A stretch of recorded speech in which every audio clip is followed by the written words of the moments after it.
जानते हैं कि भारतीय जनता पार्टी का एक विधायक है जम्मू का, आरिफ पठानिया।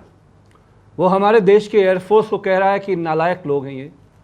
हमारे सवाल हमारा सिर्फ इतना ही है कि देखिए, हमारे जो एयर चीफ मार्शल हैं एपी सिंह साहब ने रक्षा मंत्री जी के सामने जो बातें रखी हैं वो बहुत ही हम सबको मतलब आश्चर्यचकित करती है कि आखिर डिफेंस मिनिस्टर, आखिर हमारे जो रक्षा मंत्री जी हैं आदरणीय राजनाथ सिंह जी, बहुत ही एफिशिएंट नेता हैं भारत के, पूरे देश को उन पे गर्व है, लोग उनको बहुत पसंद करते हैं। हम लोग विरोध में हैं, उसके बावजूद उनको बहुत पसंद करते हैं। अगर उनको काम करने दिया गया होता तो रक्षा मंत्री पर आज एयर चीफ की तरफ से सवाल नहीं उठता, नंबर 1। नंबर 2, 24 दिन के बाद हमारे सीडीएस अनिल चौहान साहब सिंगापुर जाते हैं और वहां पे वो प्रथम चरण में क्या क्या हुआ था उसकी वो पूरी डिटेलिंग बताते हैं। उनके खिलाफ भी पूरे देश में सोशल मीडिया में एक माहौल बनाया जा रहा है। हम तो सेना के साथ हैं, हम तो कैसे सेना के साथ हैं? हम तो लेकिन जो लोग उनको गालियां दे रहे हैं, सेना के साथ हैं, जो लोग गालियां दे रहे हैं, एक सेकंड अमीर भाई, जब मल्लिकार्जुन खड़गे कहते हैं कि मोदी सरकार ने राष्ट्र को गुमराह किया, युद्ध की धुंध अब छट रही है, हमारे पायलट दुश्मन से लड़ते हुए अपनी जान जोखिम में डाल रहे थे, हमें कुछ नुकसान हुआ लेकिन हमारे पायलट सुरक्षित थे, नुकसान की बातें कर रहे हैं। अच्छा, इसके अलावा सिर्फ ये नहीं है, उदित राज ये कह चुके हैं, राहुल गांधी ये कह चुके हैं। आपको नुकसान में इंटरेस्ट है? कितना नुकसान हुआ, कितना नुकसान हुआ? आप ही के अलायंस के नेता कह चुके हैं कि 15,000 के ड्रोन को मारने के लिए 15 करोड़ की मिसाइल दाग दी। अमित जी, हमारी सेना के भी लोग यहाँ बैठे हैं, हम सब लोग उनका बहुत आदर करते हैं। जिन लोगों को कारगिल का पराक्रम याद होगा हमारी सेना का, वो ये जानते हैं कि कारगिल के बाद मरहूम अटल बिहारी वाजपेयी साहब ने, जो हमारे तब के प्रधानमंत्री थे, उन्होंने कारगिल समीक्षा समिति बनाई थी। उन्हें कोई दिक्कत नहीं थी देश को बताने के लिए। हम ये नहीं कह रहे हैं कि आप इंटरनल ऑपरेशंस बताइए, जो सीडीएस साहब विदेश जाके बता रहे हैं उसका अप्रूवल तो प्राइम मिनिस्टर ऑफिस ने दिया गया था उनको। प्रधानमंत्री जी वोट मांगिए, वोट चाहिए, भाजपा को वोट चाहिए, भाजपा को वोट चाहिए, भाजपा को वोट चाहिए, वोट चाहिए, वोट चाहिए, वोट चाहिए, वोट चाहिए, सेना के नाम पे वोट चाहिए, एयरफोर्स के नाम पे वोट चाहिए, वोट चाहिए, पहलगाम के नाम पे वोट चाहिए, लो वोट, लो जितना वोट लेना है वोट लो। लेकिन भारत की संसद में आकर प्रधानमंत्री जी 22 जुलाई को सामने आना पड़ेगा, वोट चाहिए, हर चीज पे वोट चाहिए। प्रधानमंत्री जी साहब ये कहते हैं ऑल पार्टी मीटिंग, किसने वोट मांगा? कहां चुनाव है अभी? ये जो अमेरिका जैसा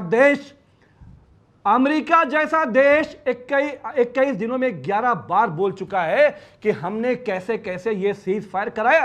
एक बार प्रधानमंत्री जी को हम सब पूरा देश उनके साथ खड़ा होता है। सुना, वोट चाहिए, आजाद देश एग्रेशन इतना गुलामी मत करो, अमेरिका की गुलामी मत करो, मत करो गुलामी। Sudhanshu, okay, you made your point. हम आपके साथ हैं, होल्ड ऑन, बोलो जवाब, you made your point, let BJP member of parliament respond to it. वैसे बिल्कुल सही बात है, इनको तो वोट यहां नहीं लगता है, पाकिस्तान में भी वोट चाहिए, क्योंकि इनके नेताओं के बयान पाकिस्तानी मीडिया में सुर्खियां बने हुए हैं। इनके नेताओं के बयान पाकिस्तानी संसद में भारत के विरुद्ध पाकिस्तानी सांसदों के द्वारा कोट किए जा रहे हैं। इनके बयान पाकिस्तान की डिफेंस फोर्सेस द्वारा अपनी प्रेस ब्रीफिंग में कोट किए जा रहे हैं। इनके बयान पाकिस्तान द्वारा भारत के विरुद्ध दिए जाने वाले डोजियर में कोट किए जा रहे हैं। गजब। और इतना ही नहीं, और ये बात मैं हवा में नहीं बोल रहा हूं, अमित चतुर्वेदी वो कह रहे हैं आप सबको डराने का काम करते हैं। मेरी बात सुनिए सर, डरा हुआ कौन है, डराने का काम कौन करता, वो भी बता रहा हूं। आपके नेता मणिशंकर अय्यर गए और उन्होंने जाके पाकिस्तान में कहा मोदी को हटाना हमें आपकी मदद चाहिए।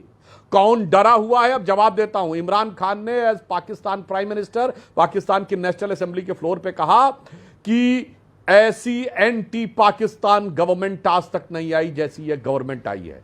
दूसरा उनका बयान, फ्लोर ऑफ द हाउस का कोट कर रहा हूं, बालाकोट में जो इन्होंने किया उससे ज्यादा खौफनाक ये कुछ करना चाह रहे हैं। तीसरा बयान पाकिस्तान के मंत्री का कोट कर रहा हूं, पाकिस्तान के नेशनल असेंबली में, वो उस समय तत्कालीन विदेश मंत्री शाह महमूद कुरैशी को कोट करते हुए कह रहा है कि शाह महमूद कुरैशी साहब और मैं बैठा हुआ था, आर्मी चीफ आए, आर्मी चीफ के पांव कांप रहे थे, उन्होंने कहा खुदा का वास्ता है अभिनंदन को वापस कर दो, वरना रात तक हिंदुस्तान अटैक कर देगा। और अब आज का कोट कर रहा हूं, ख्वाजा आसिफ पाकिस्तान के डिफेंस मिनिस्टर, उनसे पूछा गया कि आप क्लेम कर रहे हैं कि भारत के इतने जहाज गिरा दिए, इसका सोर्स क्या है? तो क्या जवाब दिया पाकिस्तान के रक्षा मंत्री ने? कहा it's all over social media, अरे आपको मजाक बनाना चाहिए था उसको, उस मजाक को आप सीरियस बनाने में लग गए। इससे ज्यादा और शर्मनाक बात क्या हो सकती है। अब तीसरा बोलता हूं, पाकिस्तान के प्राइम मिनिस्टर शहबाज शरीफ का ऑन रिकॉर्ड बयान है, जो वीडियो अवेलेबल है, कि 9 और 10 की दरमियानी रात को 2:30 बजे जनरल आसिम मुनीर ने मुझे जगा के कहा कि हिंदुस्तान ने कई एयर बेसिस पर अटैक कर दिए हैं और नूर खान एयरबेस के ऊपर भी मिसाइल गिरी है।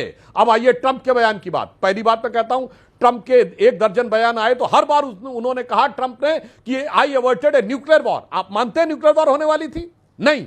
भारत सरकार ने कहा ना कोई मध्यस्थता थी, ना न्यूक्लियर वॉर होने वाली थी। अब ये बताइए, सिन्हा साहब बैठे हुए हैं, इनसे बेहतर जानकार कोई नहीं होगा। अगर ट्रंप का बयान मानना है तो पूरा मानो कि भाई न्यूक्लियर वॉर होने वाली थी, क्योंकि ऐसी भी खबर आई कि भाई सरगोदा में जो उनका न्यूक्लियर बेस है, उसके एंट्री और एग्जिट पॉइंट डैमेज हो गए थे। ये टिम कूपर और जॉन स्पेंसर जैसे बड़े बड़े इंटरनेशनल सिक्योरिटी एक्सपर्ट्स ने लिखा हुआ था।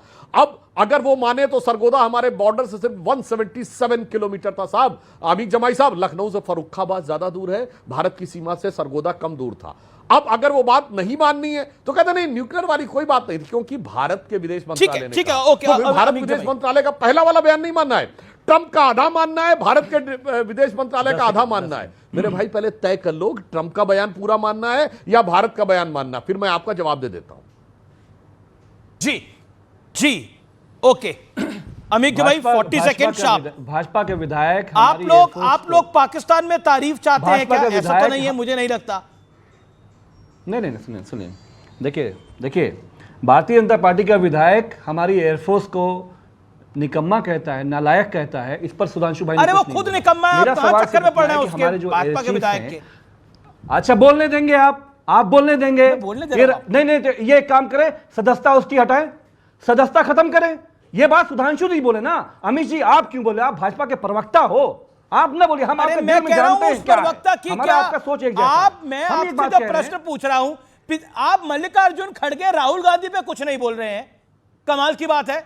आप अपने नेताओं पे कुछ नहीं बोल रहे हैं और आपको बीजेपी के एमएलए पे बोलना है, वो विजय शाह पे बोलना है, जिसपे सुप्रीम कोर्ट भी संज्ञान ले रहा है। लेकिन एक लिमिट होती है ना। आप बार बार पूछ रहे कितना नुकसान हुआ। नुकसान सिर्फ यहाँ नहीं, नुकसान हुआ है जो है उसमें संसद में उसकी विस्तृत चर्चा करो। यही कह रहे हैं ना आप लोग, नुकसान जो हुआ है उसकी संसद में विस्तृत चर्चा करो। बुलाया है तो बोलने दीजिए, बुलाया है तो आपको बोलने दे रहा हूं अमीर जमाई, लेकिन नुकसान की आप चर्चा चाहते हैं ना भारतीय सदन में, एकदम आप देश की पार्लियामेंट में जो नुकसान हुआ उसकी चर्चा चाहते हैं ना। नुकसान कितना हुआ भारतीय सेना को? आप डिरेल मैं डिरेल नहीं कर रहा, यही मेरा स्पष्टता से सवाल है, इसका जवाब दीजिए। एक एक करके बात करते हैं। आप सदन बुलाना चाहते हैं, कितना नुकसान हुआ इसकी जानकारी चाहते हैं, यही है ना? मैं दो बातें कहना चाहता हूं अपनी पार्टी की तरफ से। क्या आप मुझे कहने देंगे?